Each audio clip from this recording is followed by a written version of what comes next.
Hello tout le monde, c'est Walgo et aujourd'hui j'aimerais vous présenter le livre Les yeux du vide. C'est écrit par Elodie Loisel et je vous en parle juste après le jingle. Allez, c'est parti.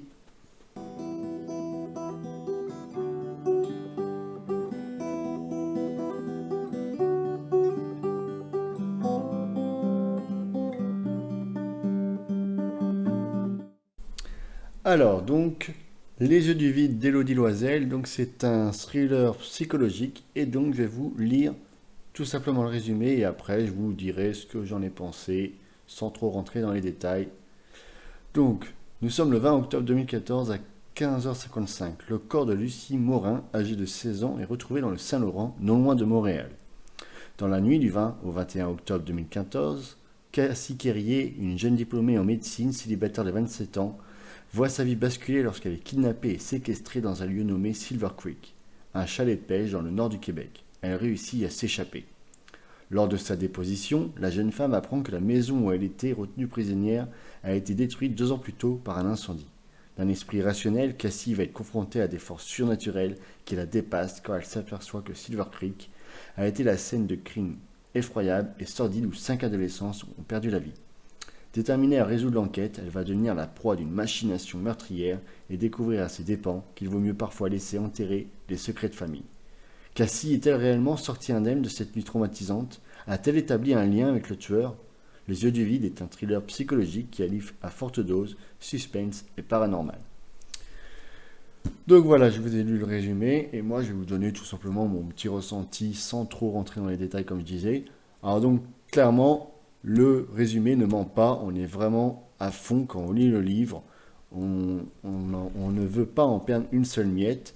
Même si le début, bon, le temps que ça se mette en place, c'est un petit peu longué, mais après, je pense qu'une fois qu'elle arrive vraiment dans la ville où tout s'est produit, près de Silver Creek, là, on est vraiment plongé dedans, on ne veut pas s'arrêter une seule seconde, et même quand on arrête pour un soir ou une journée un chapitre, on pense, on imagine ce qui va se passer.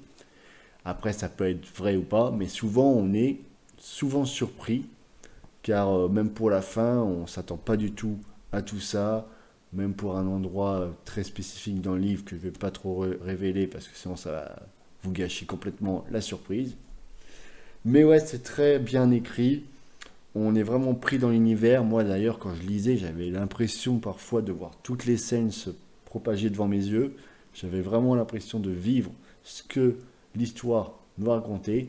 Et même par moments, je lisais le soir, j'étais pas forcément rassuré par certains passages, même si c'est assez gentil quand même, mais par moments, j'étais pas rassuré, moi qui vis dans une maison seule, etc. On pourrait se dire, tiens, s'il y a une porte qui claque ou quoi que ce soit, ça, ça faisait un peu frissonner. Donc on était vraiment dans l'ambiance. Donc ça, c'est vraiment donc, un livre que je conseille. Euh, Ce qui est l'avantage aussi de cet écrivain, cette écrivaine, comme vous voulez, c'est qu'elle écrit différents types d'histoires. Là, nous sommes dans du horreur, enfin du thriller psychologique. Elle fait également du héroïque médiéval, héroïque fantastique. Elle fait bien d'autres choses encore. Donc c'est une vraie couteau suisse, comme je lui avais dit en privé. Et ce terme, elle l'a bien apprécié. Je ne sais pas si elle l'utilisera beaucoup dans les salons.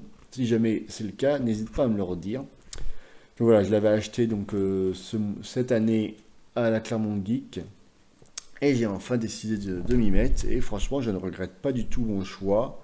C'était vraiment sympathique, on s'accroche vraiment à tous les personnages. Je vous dis la fin et on s'attend pas trop, même si par moment on se doute, tiens, on se dit quand même le. J'ai eu par moment, je savais, enfin j'ai eu des doutes, mais à un moment donné je me suis dit tiens c'est sûr, c'est lui le tueur. Même si elle arrive très bien à nous embarquer sur une autre piste pour essayer de noyer le poisson, mais malgré tout, je suis revenu au galop sur l'identité du tueur et ça ne faisait plus aucun doute pour moi à un moment donné. Mais sinon, pendant tout le livre, on est vraiment amené à plein d'endroits, bah, comme une enquête policière. Donc, on se met dans le regard de l'héroïne. Donc, forcément, elle cherche un petit peu tous les suspects possibles et inimaginables. Mais c'est vraiment bien écrit. Bon, forcément, c'est du surréaliste, hein. vous l'aurez compris. Mais c'est franchement très bien fait, très bien écrit. Il y a à peu près plus de 400 pages. Donc c'est vraiment 400 pages qui se lisent assez vite. Comme je disais, il y avait eu un moment de flottement pour moi au début.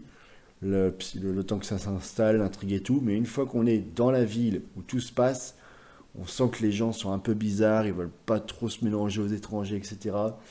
Donc c'est un petit peu sectaire, on va dire. Mais mine de rien, voilà. Et comme indiqué dans le résumé, parfois, vaut peut-être mieux ne pas trop chercher à fouiller à vos risques et périls.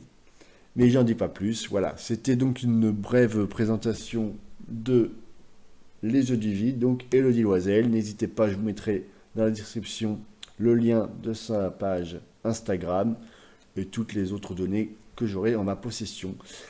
À noter aussi que prochainement, je proposerai une interview de l'auteur, donc n'hésitez pas à bien activer la cloche et le cas échéant quand elle arrivera, à regarder, commenter, etc. Et puis pour celui-là, n'hésitez pas à me dire ce que vous avez pensé de ce résumé et si ça vous intéresse, ce genre de livre, de thèmes, etc. Voilà. Prenez soin de vous, on se retrouve donc très prochainement pour une prochaine vidéo. Ciao, ciao!